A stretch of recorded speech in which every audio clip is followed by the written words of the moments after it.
Good morning! Happy weekend! Idi inadal tayo the letters ni Paul, nagadutin bagana tungkol ti false teachers. Di inadal tayo mat ni John, kastamat nagadutin bagana about false teachers. Tata, adadalan tayo ti Jude, kas jay tamat, adulat ta iti false teachers. Apa nga kas jay? Why do they write about the false teachers?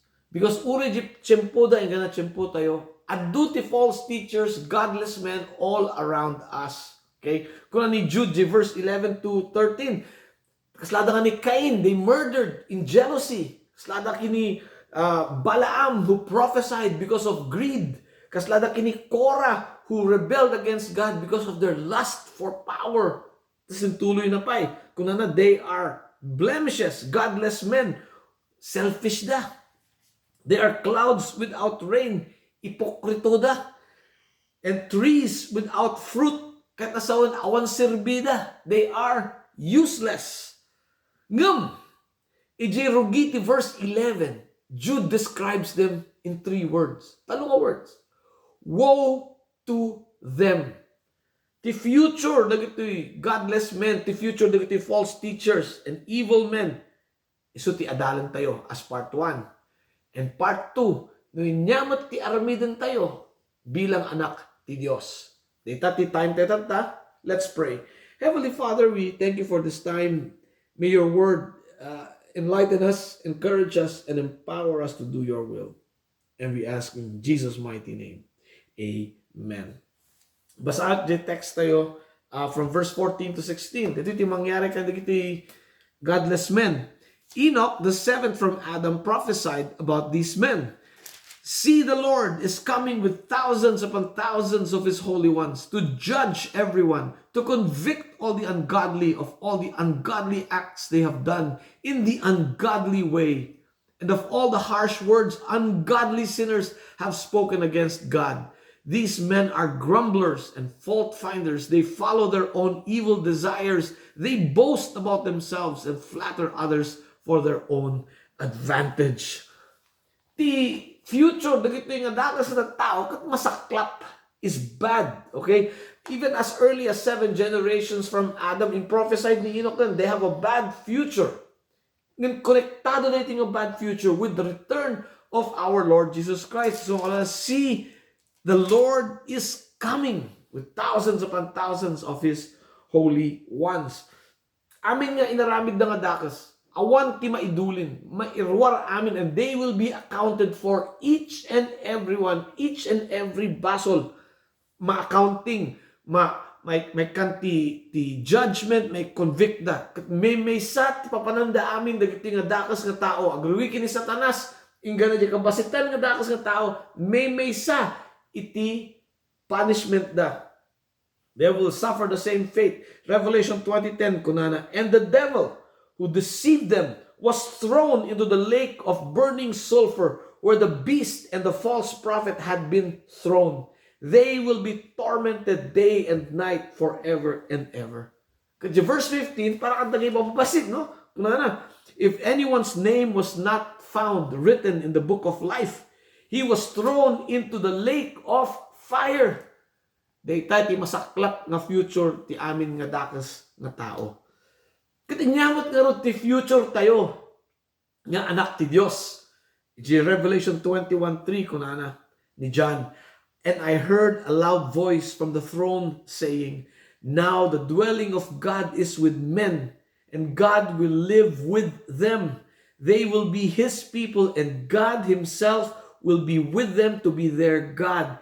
He will wipe every tear from their eyes. There will be no more death or mourning or crying or pain, for the old order of things has passed away. Hallelujah! Ita ti future tayo, nga anak, iti Diyos. Ngam, yung part 2 ti message tayo tatak. Nga aramidin tayo, habang ururayan tayo, yung pinagsubli ni Apo Diyos, while we wait for our blessed hope. Di binasa ng text tayo, ti kaslangarimor kanya is 5 actions we should be doing. Agrugidya verse 17. But dear friends, remember what the apostles of our Lord Jesus Christ foretold. They said to you, in the last times, there will be scoffers who will follow their own ungodly desires. These are men who divide you, who follow mere natural instincts and do not have the Spirit. The first lesson para kanya tayo to do, the first action is to accept.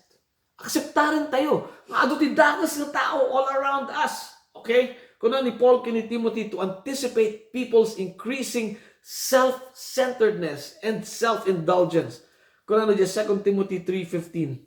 But mark this, there will be terrible times in the last days.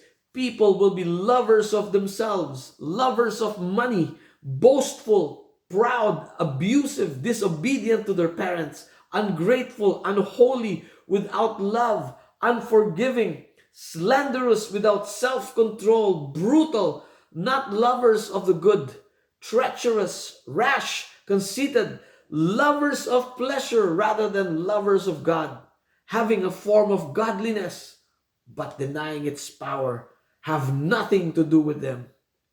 Akseptaran tayo na we live among evil men, but we have nothing to do with them. Han tayo sumurot kanyada. Second lesson from verse 20. But you, dear friends, build yourselves up in your most holy faith. Ti faith tayo. Hanga nakabase, iti aramid tayo. Praise the Lord. Ti faith tayo. Ti pamati tayo. Ti basaran na ket ni Jesus Christ. Kuna ni Peter, 1 Peter 2:6. For it stands in Scripture, behold, I am laying in Zion a stone, a cornerstone chosen and precious. Whoever believes in him will not be put to shame. Ni Jesus Christ, the cornerstone tayo, He is the basis of our faith. And because we have faith in Jesus, tatanong, basahin tayo yung Scripture, dinggan tayo, awatan tayo, adalan tayo, masapul nga ipakat tayo, itibiyag tayo, data nga inadal tayo. Okay? Data, that's how we build up our faith, by applying these truths into our lives. Malagit ko tuloy dyan may isang friend ko, gimatang di gym equipment card, patakbol ka no tibagi. May samot ka tawang tinapalabas, hambal ka nagbaliw di bagina. Kunak na kanya, kunak no di ginatang ko, pumitas di bagik, masapul gayam nga, usarak. We need to apply these truths in our life to build up our most holy faith. And then verse 20 continues, pray in the Holy Spirit. Pray in the Holy Spirit. Okay? Kahit nasa we pray in the power and in the strength of the Holy Spirit. Kuna ni Paul di Ephesians 6:18, pray in the Spirit on all occasions. Ngam! Kasano ka nga ron nga pray in the Spirit on all occasions and praying in the power and strength of the Holy Spirit. No awan mat, iti Holy Spirit di pusom. Kat kasano nga awatam di Holy Spirit di pusom, no awan mat kanyam di righteousness of Christ. No mas asa ka palang di righteousness mo, awan mangyari kanyam. Masapol nga awatan tayo di righteousness ni Apo Diyos, nintad na kanya tayo, di na tayo isunod di cross. No inawat tayo di righteousness, the regalo na Holy Spirit in our heart. Dito yung aroti ko na ni James 5:16. The prayer of a righteous person is powerful and effective. See, our prayer becomes powerful because we have received na awat tayon, the righteousness ni Christ. And because the righteousness of Christ, we receive the Holy Spirit. The Holy Spirit, iti mga guide, ti panunot tayo, manglukat ti mata tayo, will teach us His truth. And will teach us to pray and what to pray for. And will teach us to pray for God's will. No, iti prayer tayo for God's will. Like what James said, our prayers will become powerful and effective. Hallelujah. So to pray in the Spirit, there needs to be a change of heart. The Holy Spirit not only living in your heart, but reigning in your heart. Iso na dapat yung mga iturturong itipuso tayo. And number 4 from verse 21. Keep yourselves in God's love as you wait for the mercy of our Lord Jesus Christ to bring you to eternal life. Kahit nasa dapat asidig tayo, iti Diyos. We live close to God. Kahit kasano tayo nga agbyag, nga asidig iti Diyos. One word lang. Inya ditang a word. kasama tinawag biyag, close to God. What draws us closer to God? One word. Obedience. Okay? When we obey God, ibagbaga tayo, God, I love you. I obey you because I know you know what is good for me. Data tikat na sa ti obedience. Okay, inya karudbot nga iti opposite na. Inya ti kontra. Iti, no, if obedience draws us to God, inyamat nga iti mangisina kanya tayo iti Diyos. May samot nga word. Itakat basol. Sin separates us from God. Kuna ni Isaiah 59:2. But your sins have separated you between you and your God, and your sins have hid His face from you, and He will not hear. Ulitin, 59:2 Isaiah. But your sins have separated between you and your God, and your sins have hid His face from you, and He will not hear. No, adayo tayo ti Diyos. Hana tayo denggan ti Diyos. Hana tayo makita. Okay? Obedience draws us to God. Sin separates us away from God. And number 5, the last. Being an effective witness. Kuna verse 22 and 23. Be merciful to those who doubt. Snatch others from the fire and save them.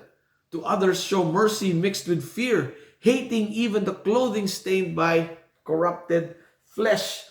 Dito iti proper attitude tayo kan action as children of God. Being merciful. Pasyan tayo kadagiti nga makaawat. Pasyan tayo kadagiti tao nga awan ti pamamati dati Diyos. Hante mo ungat. Dapat ipag-pray tayo for God's mercy on them. Dito ti aramid ti anak ti Diyos. And to snatch them, to save them. Of course, niya po Diyos lang iti mga salbar, right? But God uses us to snatch them and to save them. That is what a child of God does. Amo yun ni Jude when he wrote this letter. He wrote to an audience that was vulnerable to wrong teaching, was living in a very immoral society and full of temptation. Kita mo yun? Tamot lang iti society data. Di ba? Full of immorality, full of temptation, and full of wrong teaching. But how do we live? One, akseptaran tayo. Talaga nga, adati, tatao nga dakos. But we need to stay away from them. Have nothing to do with them. Number 2, we need to build up our faith. And we build up our faith by the Word of God. And then, ginaadal tayo, ipakat tayo, tibiyag tayo. Number 3, we need to pray in the Spirit.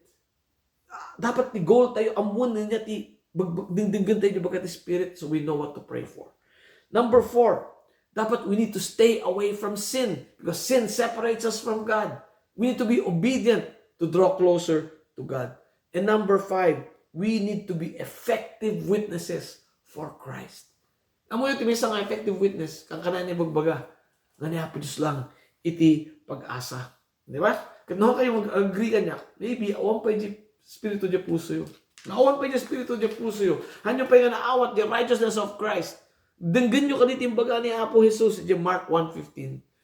The kingdom of God is near. Repent and believe the good news. Data ti masapol nga rin ninyo. And I can pray for you right now by the power of the Holy Spirit. Repent and believe. Kat kanya tayo who have already repented and believed, may nga dakkel nga praise to God ititad tayo as we end this letter of Jude. Now to Him who is able to keep you from falling and to present you before His glorious presence without fault and with great joy, to the only God, our Savior, be glory, majesty, power, and authority through Jesus Christ our Lord, before all ages, now and forevermore. And all God's children pray, yes, Lord. Amen. Have a great week and God bless you.